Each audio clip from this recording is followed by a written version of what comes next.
Doctor صاحب سوال یہ پوچھا گیا ہے کہ کیا دل میں تلاوت یا ذکر و اذکار وغیرہ کیے جا سکتے ہیں؟ الحمدللہ والصلاة والسلام علی رسول اللہ، اما بعد۔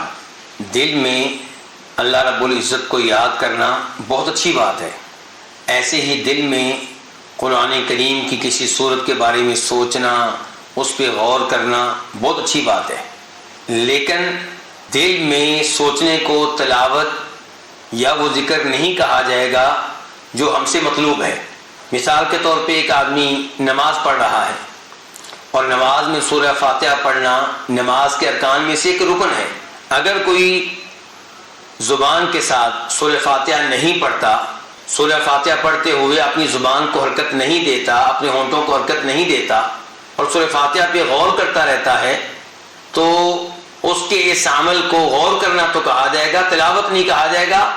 اور اگر اس کی رکعت گزر گئی سورہ فاتحہ کی تلاوت کے بغیر تو اس کی یہ رکعت نہیں ہوگی، اس پہ واجب ہوگا کہ اس رکعت کو دوبارہ پڑھے۔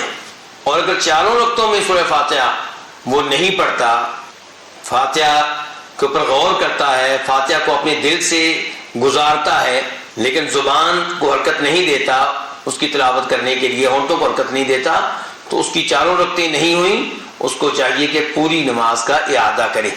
یہی صورتحال ہے اذکار کی۔ اذکار، صبح کے اذکار، شام کے اذکار، سونے سے پہلے کے اذکار، یہ اذکار کرنے کے لیے اگر زبان کو حرکت دیں گے، ہونٹوں کو حرکت دیں گے تو شرعی لحاظ سے آپ کے یہ اذکار قابل اعتبار ہوں گے۔ لیکن اگر آپ سوچتے رہتے ہیں، دل میں ان چیزوں کو گزار لیتے ہیں لیکن زبان سے ادائیگی نہیں کرتے تو اس کو اذکار کرنا نہیں کہا جائے گا۔ لیکن اس میں کوئی شک و شبہ نہیں ہے کہ دل میں اللہ تعالیٰ کی ذات کے بارے میں سوچنا، اللہ تعالیٰ کے ناموں پہ غور کرنا، ان اذکار پہ غور کرنا، سورہ فاتحہ پہ غور کرنا، لا الہ الا اللہ پہ غور کرنا، یہ بہت اچھی بات ہے۔